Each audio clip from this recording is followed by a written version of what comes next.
Sunod sa ating agenda, ang isang tuluyan na 1 minute away lang mula sa Camiguin Checkpoint. Sa Eco Lodge na ito, meron iba't ibang free diving trainings and courses. Pili na lang kayo biheros kung ano ang swak sa inyo. Habang ipinapaliwanag ni Robert, ang certified Molchanov's Wave 3 instructor trainer ang aming gagawin. Teka, nasaan ang BND team? Aba, iba pala ang agenda nila ngayong umaga.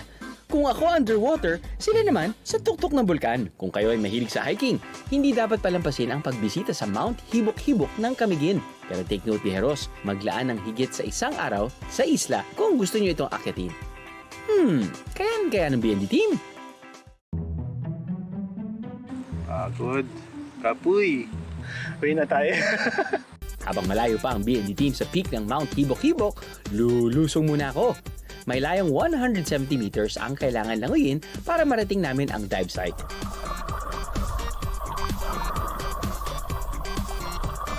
Dahil mababang languyan ito, back to BND team na muna ulit tayo. Sarap! Suko na ako. Kaya pa? Kaya natin Kaya natin yan, patalo guys. ba tayo? Hinahamon ko kayo, Aisel and Jamaica. Lapanis sila, panis. A few moments later. Isang oras kalahati na. Naka-isang oras kalahati na tayo. May tukod pa ako nito. Masakit yung mga binti kasi first time eh.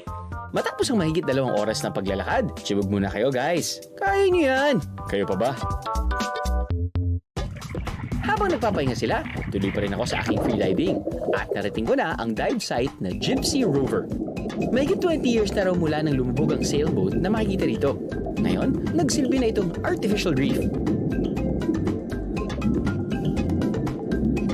Habang umaaura ako underwater kasama ang aking freedive instructors, teka, sino yung bagong biyaherong kasama nyo? Mula jump off hanggang sa pag-akyat, sumusunod siya sa BND team, kaya naman pinangalanan siyang Sali. dahil siya'y nakikisali. Hinihintay din niyang tuwing may nahuhuli sa team. Good dog, Sally. Samantala, nasubukan ko naman ang line training ng hanggang 15 meters. As usual, sabak na naman tayo agad. Minimal briefing. But I guess if you bring that constant sense of adventure with you all the time, which is a very useful skill and tool whenever you travel, then you will actually, find the joy. Just utilize and just maximize that experience. Kahit na anumang depth madating mo, you're at least meron kang maibabaw na kwento pag-uwi mo. It was another crash course for freediving, but this time with a rope. This one, the konting technical side, like we started off with 7 meters, how you actually hold the rope, how you become more streamlined in order to have lesser drag pagpababa ka ng tubig. It's another reminder not to think of time, not to think of how deep you are, but just enjoy the moment. And I think that kind of helped me when I was going to 7, going to 10, going to 12, going to 15 meters. Syempre, we also have limitations because of our limited experience. But more importantly, we enjoyed the experience and we can't wait to do another freediving experience in some other place than the beautiful Camiguin. Habang ako nagpapahinga, tuloy pa rin ang BND team sa pag-akyat. Kaya niyan. For the go, for the go, for the go, go, go! Guys, watch and learn.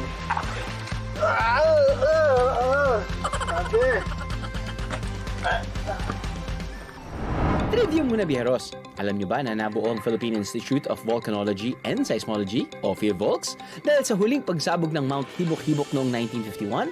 Dati itong Commission on Volcanology o COMVOL. Now you know! At matapos ang mahigit 3 oras na lakaran, narating na nila ang isa sa mga crater ng Mount Hibok-Hibok. Para mapanatili ang ganda ng bulkan, may paalala si Kuya Edwin sa mga nais umakyat. Clay go! Clean as you go! Dapat ang mga plastic bato, mga basura, pag-akyat, pagbaba na naman, dadalhin naman bababa para walang maiwan dito na kalat. Habang mga halaman tulad ng awapuhi o shampoo ginger na nakita ng BND team, kunan lang ng litrato at huwag pitasin.